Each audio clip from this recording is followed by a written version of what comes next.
राधे राधे दोस्तों, हमारे चैनल में आप सभी का स्वागत है।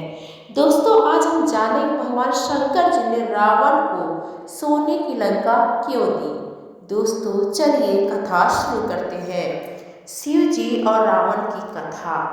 छल कपट से प्राप्त की गई वस्तु कभी अस्थायी नहीं रहती, उसका विनाश अवश्य होता है। रावण द्वारा छल से प्राप्त की गई सोने की लंका भी जलकर भस्म हो गई। जाने सोने की लंका किसने बनवाई और किसके श्राप के कारण जलकर भस्म हुई। दोस्तों, माता पार्वती जी को भी आश्चर्य हुआ कि मेरे पति भी कितने सरल हैं, जिन्होंने मेरा ही दान कर दिया। ब्रह्म विद्या माता पार्वती को लेकर जब रावण चलने लगा तो वे सहायता के लिए भगवान श्री हरि का ध्यान करने लगी। रावण जैसे कपटी से निपटने के लिए श्री हरि ही उपयुक्त है, क्योंकि वो भी बड़े छलिया हैं। कपटियों से कैसे निपटा जाता है वो अच्छी तरह से जानते हैं।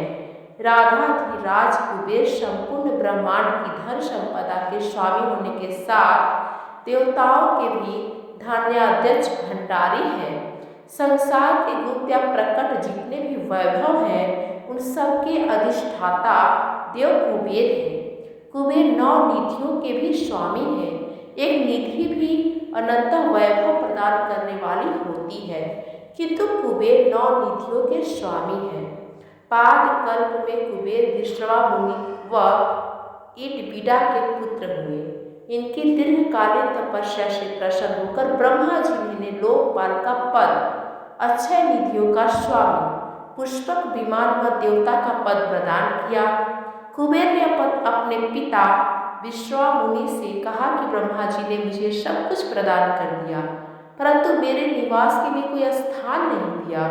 इस पर उनके पिता ने दक्षिण समुद्र तट पर त्रिकुट पर्वत पर स्थित लंका नगरी कुबेर को प्रदान की।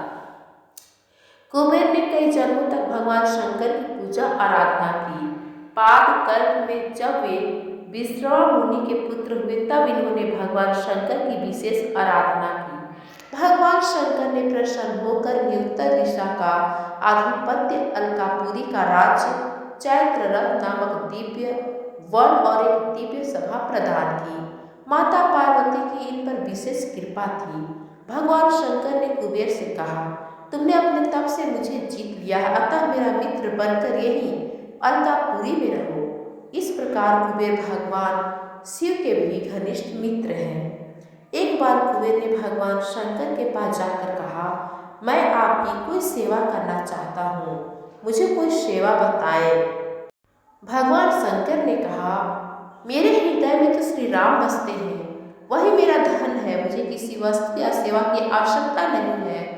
भगवान शंकर के मना करने पर कुबेर भंडारी प्रतिदिन माता पार्वती से विनती करते, माँ, मेरी आप दोनों की सेवा करने की बहुत इच्छा है, कोई सेवा बता। एक बार भगवान विष्णु और लक्ष्मी जी भगवान शंकर और माता पार्वती से मिलने कैलाश पर्वत आए। ठंड के कारण लक्ष्मी जी ठिठुरने लगी। सर्दी से बचने के लिए उन्हें पूरे कैलाश पर्वत पर कोई स्थान नहीं मिला। तब लक्ष्मी जी ने माता पार्वती से पूछा, आप इस पर्वत पर कैसे जीवन व्यतीत करती हैं? इसके बाद माता पार्वती ने बैकुंठ धाम की यात्रा की। वहाँ के वैभव को देखकर पार्वती जी ने ठान लिया कि वे अपने और शंकर जी के लिए ऐसा ही महल निर्मित कराएंगी। अपनी इच्छा को उन्होंने भगवान शिव के सम्मुख रखा, परंतु भगवान शंकर तो विरागी ठहरे, वे कुछ नहीं बोले। एक दिन माता पार्वती ने कुबेर से कहा, तुम्हारे पास बहुत संपत्ति है तो सोने का राजमहल लंका बनवा दो, मैं शंकर जी को मनाकर उसमें ले जाऊंगी। कुबेर को बहुत प्रसन्नता हुई कि मेरी संपत्ति का उपयोग शिव सेवा में होगा। मेरे द्वारा बनवाए गए राजमहल में भगवान शंकर माता पार्वती सहित विराजेंगे। कुबेर ने अपनी सारी संपत्ति लगाकर देवताओं के शिल्पी विश्वकर्मा से सोने का राजमहल बनवा दिया, जिसे देखकर सभी देवताओं को बड़ा आश्चर्य हुआ। भगवान शंकर ब्रह्मा है तो माता पार्वती ब्रह्म विद्या है। ब्रह्म विद्या महाब्रह्म विद्या के अधीन रहता है। भगवान शंकर को माता पार्वती जी अति प्रिय है। पार्वती जी जो कहती हैं वही शंकर जी करते हैं। माता पार्वती ने शंकर जी से कहा, कुबेर ने बहुत परिश्रम और प्रेम से सोने का राजमहल बनवाया है। थोड़े दिन यदि हम वहाँ रहे तो इसमें क्या हर्ज है। आप तो शब्द आनंद स्वरूप है। आपको शमशान में भी आनंद है, पेड़ की छाया में भी आनंद है, तो क्या राजमहल में आपको आनंद नहीं होगा।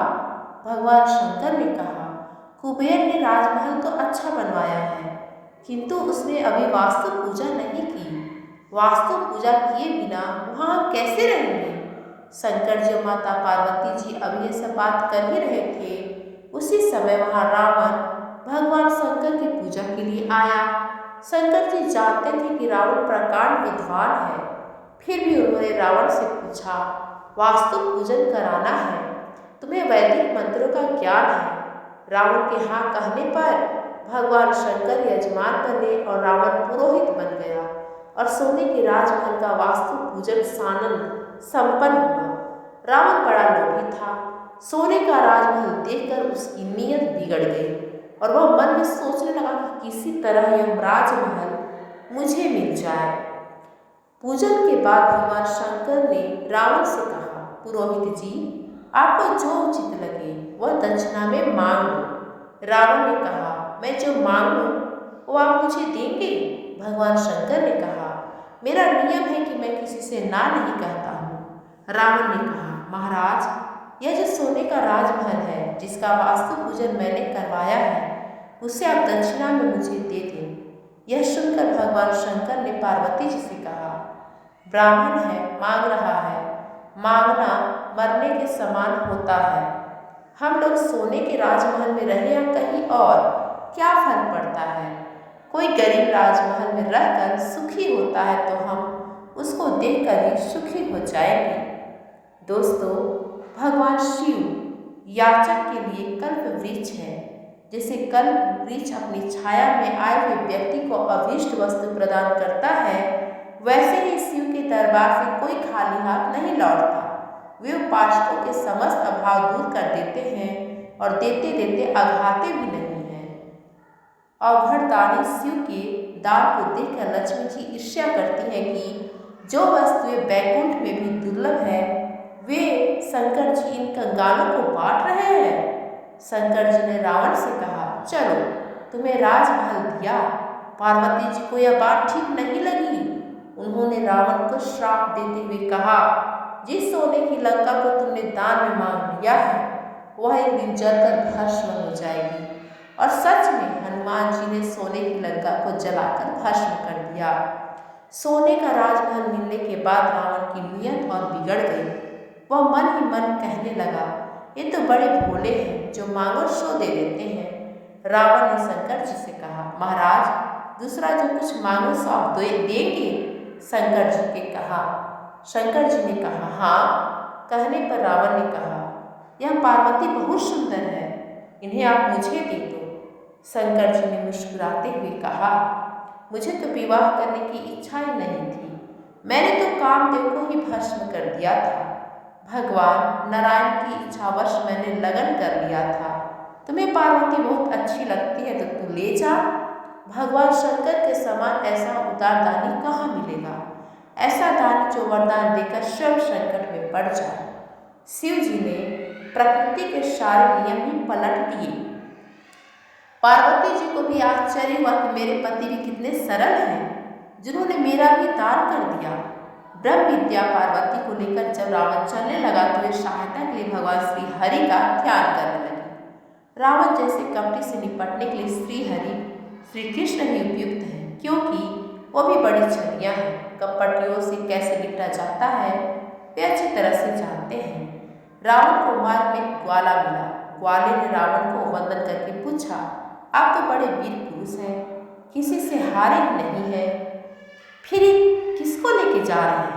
अहंकारी रावण अपनी प्रशंसा से फूल गया और कहने लगा, शंकर जी ने मुझे सोने की लंका और ये ब्रह्म विद्या पार्वती दी है, इस पार्वती को पाकर मैं अमर हो जाऊंगा। ग्वाले ने हंसते हुए कहा, यह पार्वती नहीं है, यह उनकी दासी है। शंकर जी तुम्हें अपनी पार्वती कैसे दे देंगे, पार्वती जी की दासी देकर तुम्हें बहला दिया। ब्रह्म विद्या माता पार्वती के श्री अंग से तो कमल की गंध निकलती है, क्योंकि उनके अंग में मल मूत्र रुधिर मांस नहीं है। तुम परीक्षा करो, यदि कमल की गंध न आए तो समझ लेना कि ये पार्वती जी की दासी है। पार्वती जी ने अपने श्री अंग से तीव्र दुर्गंध प्रकट की। रावण की बुद्धि भ्रमित हो गई। उसने कहा, इनमें से कमल की सुगंध तो नहीं आ रही है, दुर्गंध आ रही है। ग्वाले के वेश में श्री हरि ने कहा, तब तो यह पार्वती की दासी है। वे पार्वती तुम्हें कैसे दे देंगे? मैंने सुना है कि पार्वती जी को शंकर जी ने पाताल में रख दिया है, तुम इन्हें छोड़ दो। रावण ग्वाले की बातों में आ गया और पार्वती जी को छोड़ करके चला गया। तब भगवान श्री हरि ने वहाँ पार्वती जी की पूजा और स्थापना की। दक्षिण भारत में गोकर्ण महाबलेश्वर नामक स्थान है, जहाँ पर द्वैपायनी जगदम्बा पार्वती जी का मंदिर है। दोस्तों, आप लोगों को यह जानकारी कैसी लगी? यदि पसंद आए तो हमारे चैनल को like, comment, share and subscribe जरूर करें। धन्यवाद फ्रेंड्स।